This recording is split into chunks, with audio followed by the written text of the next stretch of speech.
Selamat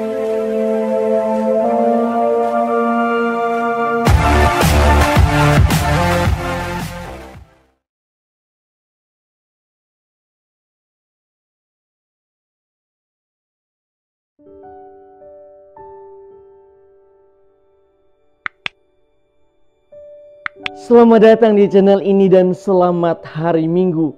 Sahabat-sahabatku yang terkasih, pada beberapa minggu terakhir ini Indonesia mengalami sejumlah bencana, antara lain jatuhnya pesawat Sriwijaya Air, gempa di Mamuju, dan banjir di Kalimantan Selatan. Sejumlah bencana ini pun mulai menelan korban dan membuat kita manusia merasa khawatir serta takut. Namun menariknya, pada waktu yang bersamaan seorang ibu yang bernama Mbak Yu mengekspos ramalannya ke publik yang berhubungan dengan bencana-bencana tersebut. Akhirnya tidak sedikit rakyat Indonesia yang mulai percaya dan merasa takut terhadap ramalan-ramalan tersebut. Pada kesempatan ini saya coba merenungkan kejadian-kejadian ini dalam terang 3 bacaan hari ini.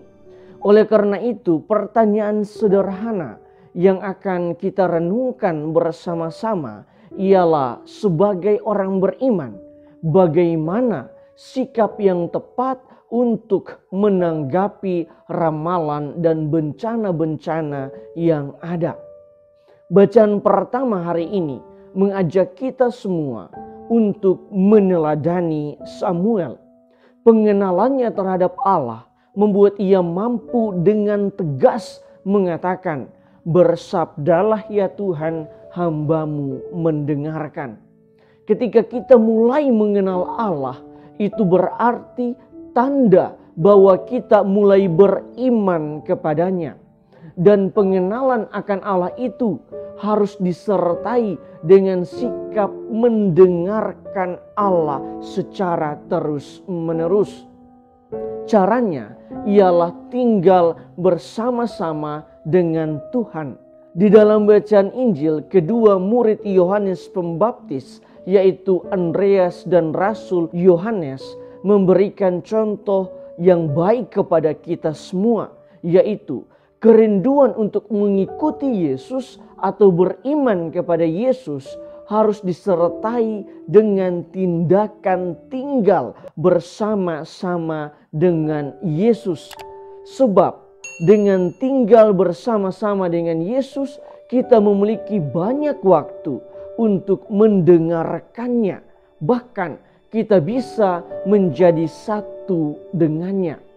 Di dalam bacaan kedua, Santo Paulus membahasakannya dengan istilah, tubuhmu adalah anggota Kristus.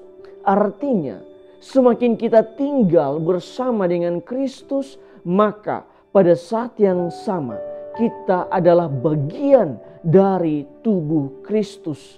Jika demikian, maka kita pun akan menjalani hidup ini dengan lebih optimis, karena kita percaya bahwa kita di dalam Allah dan Allah di dalam kita.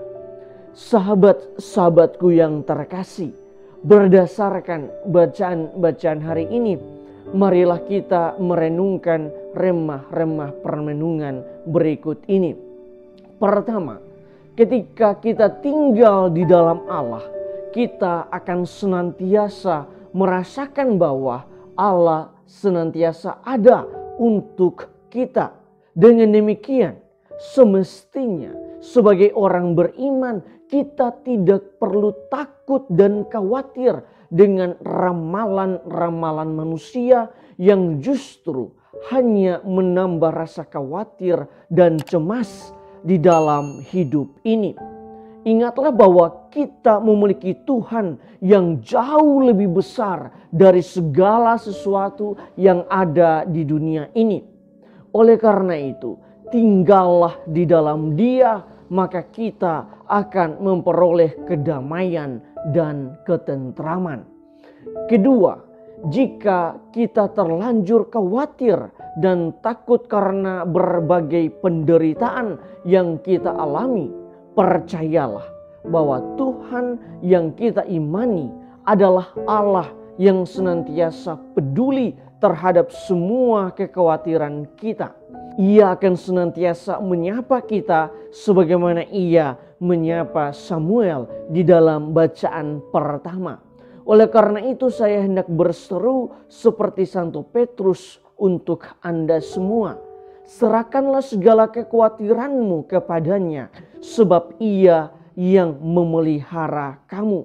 1 Petrus pasal 5 ayat 7. Ketiga, tinggallah di dalam Allah juga berarti bahwa kita melihat Allah sebagai Bapa kita, sebagai ayah kandung kita sendiri yang selalu dekat dan ada untuk kita serta senantiasa menyertai kita di dalam setiap peristiwa kehidupan yang kita alami. Ibarat seorang ayah atau bapa yang senantiasa berada di garda terdepan untuk melindungi dan peduli terhadap semua ketakutan anak-anaknya, maka Allah yang kita imani juga seperti itu. Ia akan senantiasa peduli dan menyertai kita di dalam semua peristiwa hidup kita.